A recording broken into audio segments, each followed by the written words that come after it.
Token 5-5 lakh रुपये दिल्याची माहिती माझ्याकडे आहे. 15 लाख रुपये एका मतासाठी म्हणजे किती रुपयाची ही निवडणूक आहे? काय ही 100 कोटीची निवडणूक आहे. एकीकडे पंतप्रधान म्हणतात की खर्च कमी करा, बचत करा, आणि दुसरीकडे पंतप्रधानांचा फक्त गरिबांना आणि मध्यमवर्गीयांनाच सांगणं आहे. मोठ्या लोकांना सांगण्याचा त्यांचा उद्देश नव्हता. हे गरीब आणि मध्यमवर्गीयांनी समजून घेतलं पाहिजे. जे तुमचे नगरसेवक गेले, तुमचा एक शिंदेवाडीचा नगराध्यक्ष गेला, त्यांच्याशी काही संपर्क होता की त्यांना परत बोलावणार आहे का तुम्ही? तो येईल ना परत, तो परत येईल, त्याच्यावर कारवाई होईल. सगळे जे नगरसेवक गेलेत ते पक्षाचा व्हीप झुंगारून गेले तर त्यांचं सदस्यत्व रद्द होईल ना.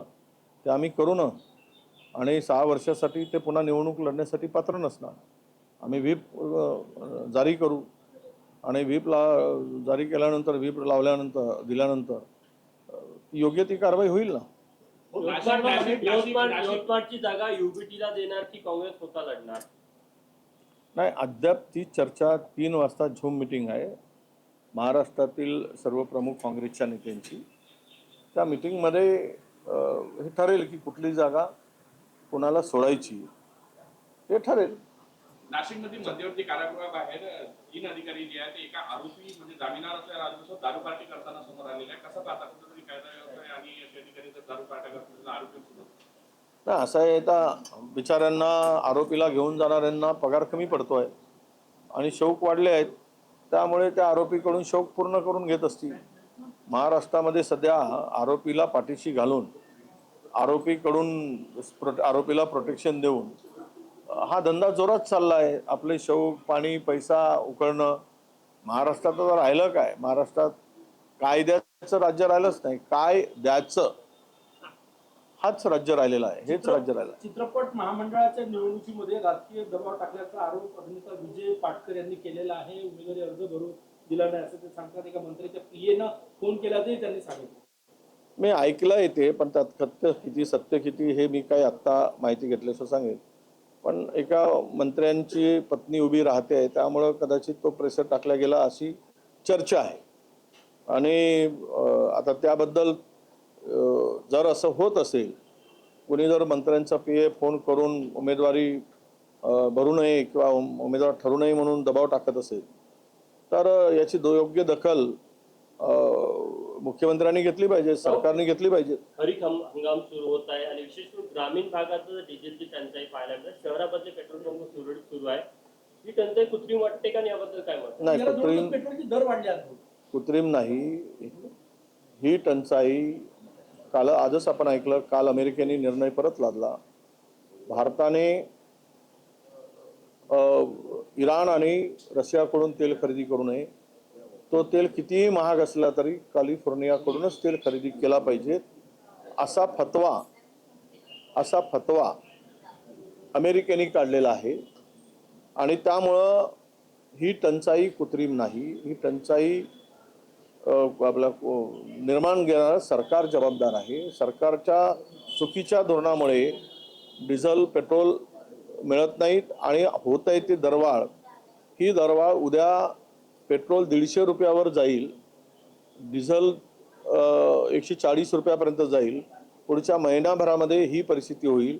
फक्त एवढंच आहे की एकाच वेळेस वाढवायचं नाही, म्हणून 1-1, 2-2 रुपये वाढवण्याचं काम सुरू आहे. आणि भविष्यात तुम्हाला 8 दिवसांनी 5-5 रुपये वाढवलेले दिसतील. हे लपून राहणार नाही. आणि महाराष्ट्रातील शेतकरी उद्ध्वस्त होईल. फार मोठी परिस्थिती, गंभीर परिस्थिती, म्हणजे कोरोनामध्ये, लॉकडाऊनमध्ये जी परिस्थिती झाली त्याच्या 20 पट वाईट परिस्थिती देशामध्ये निर्माण होईल आणि देश पूर्ण उद्ध्वस्त होईल. हे याचं कारण असं आहे की एपस्टीन फाईल आणि अदानीचं प्रकरण, यामुळे देश हा अमेरिकेच्या दावणीला बांधला गेला आहे आणि बांधून ठेवलेला आहे. त्या पलीकडं कारण ट्रम्प म्हणतात की मोदीजींना फोन कुठे करावं आणि कधी करावं हे ठाऊक आहे आणि ते बरोबर योग्य वेळी फोन मला करतात. याचा अर्थ असा आहे की भारताच्या पंतप्रधानांचा हात अमेरिकेच्या राष्ट्राध्यक्षांनी दगडाखाली ठेवलेला आहे, तो काढता येत नाही. आणि त्यामुळे हे भारतावर संकट ओढवलेलं आहे. ही सर्व परिस्थिती उद्या भयावह असणार आहे.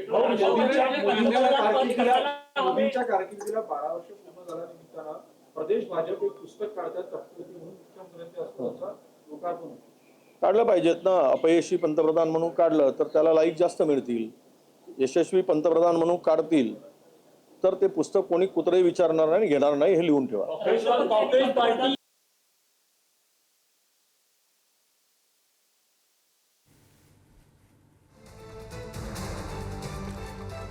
काँग्रेसचे नेते विजय वडेट्टीवार माध्यमांशी संवाद साधत होते. महाराष्ट्र हे कायद्याचं राज्य राहिलेलं नाही असं विजय वडेट्टीवार यांनी म्हटलेलं आहे. खरं तर विदर्भातील काँग्रेसचे नगरसेवक हे अज्ञातस्थळी निघून गेलेले आहेत, नॉट रिचेबल झालेले आहेत. त्याही मुद्द्यावर वडेट्टीवार यांनी म्हटलेलं आहे पैशांचा खेळ सुरू आहे असं वडेट्टीवार यांनी म्हटलं. आणि हा आक्रोश बड्याबड्यांना गिळंकृत करेल. सत्ता पलटण्यासाठी किंवा सत्ता उलथवण्यासाठी हे काक्रोच फार भारी पडतील असं आत्ता एकूण मिळणाऱ्या प्रतिसादावरून दिसतंय. राष्ट्रपती आणि पंतप्रधानपद कसायला हवे असं नितीन गडकरी यांनी वक्तव्य केले. राष्ट्रपती आणि पंतप्रधानपद कसायला हवे. जनतेचं प्रेम हे आमच्यासाठी खूप आहे. राष्ट्रपतीपद आणि पंतप्रधान हा असं म्हणा ते अर्धवट आहे ते म्हणाले ते त्या आता गडकरी साहेबांचा जरा त्यांना ज्या पद्धतीनं त्या भारतीय जनता पक्षामध्ये वागणूक आहे. उद्या होऊ शकते की नवीन रिशफलिंगमध्ये गडकरी साहेबांवर नाव आहे अशी चर्चा फार मोठ्या प्रमाणामध्ये आहे की जे काही मंत्री बदलत आहे.